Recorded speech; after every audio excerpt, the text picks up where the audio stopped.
మిగతా వాళ్ళు అప్రమత్తం అవడానికి పనికొస్తుంది. అదే సందర్భంలో అంటే కేడర్కి వచ్చేటప్పటికి ఒక కాన్సెప్ట్ విషయం ఒక మంచి పని చేసింది ఏంటంటే, ఇదివరకు వాళ్ళు చెప్పిన వాళ్ళ దగ్గరికి వెళ్ళాలి. ఇప్పుడు వీళ్ళు అట్లా అక్కర్లేదు. విజువల్స్ ఇప్పుడే ఎవిడెన్స్ పక్కన పెడుతున్నారు. ఇప్పుడు ఇదివరకు తెలుగుదేశం పార్టీ కార్యాలయం మీద దాడి చేశారు.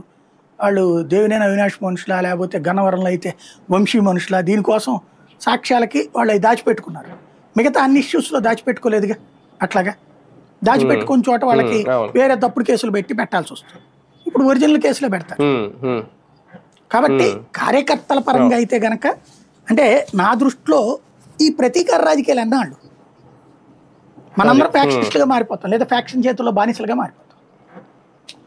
ఆడు కొట్టాడు కాబట్టి ఈడు కొట్టాడు, ఈడు కొట్టాడు కాబట్టి ఆడు కొట్టాడు, అంతే కదా. డిజిటల్ బుక్ తప్పే, రెడ్ బుక్ తప్పే. రెడ్ బుక్ తప్ప అన్న వాళ్ళు డిజిటల్ బుక్ పెడుతున్నారు. ఈ రెండు సమర్థిస్తున్న మనము ప్రజాస్వామ్యం గురించి మాట్లాడుకుంటున్నాం. ప్రజాస్వామ్యం అంటే ఏంటి? వీడి మనుషులు ఆడుకొట్టడం, ఆడి మనుషులు వచ్చి ఈడు కొట్టడమా? ఏ బుక్కు లేని మేము రాజ్యాంగబద్ధమైన పరిపాలన అందిస్తామనేవాడు రాష్ట్రంలో ప్రత్యామ్నాయం కావాలి.